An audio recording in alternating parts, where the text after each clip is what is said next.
Well, hello good mga ka-friendship! Welcome back! And welcome sa inyo na bago sa aking channel. Please do subscribe for good. And pakiclick na rin yung bell button para lagi kayong updated kapag may bago akong video.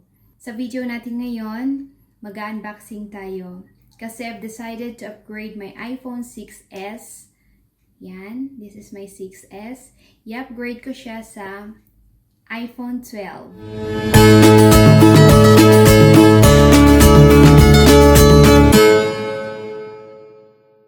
Gusto ko sana yung iPhone 12 Pro, pero wala pa dito sa Israel. Ang meron lang is yung iPhone 12 and yung iPhone 12 Pro Max.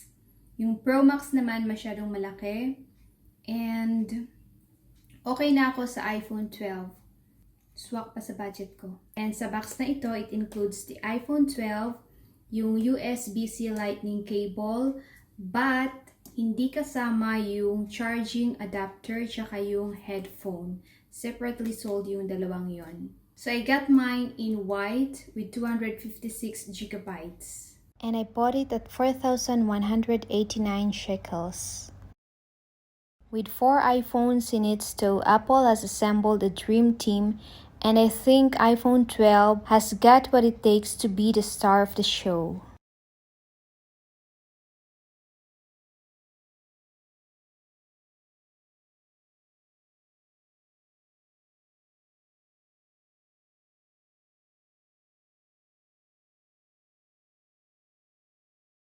Okay mga ka-friendship, so ang top features ng iPhone 12 are fast performance, great design, and vibrant display.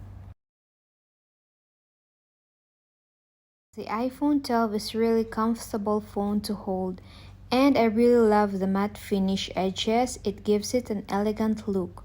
But yung glass back niya can be a fingerprint magnet. The iPhone 12 has a flat screen and flat sides made of stainless steel. And being an iPhone user for years, this is surprisingly light and certainly lighter than the other iPhones. It weighs around 162 grams. With screen display size of 6.1 inches screen-to-body ratio.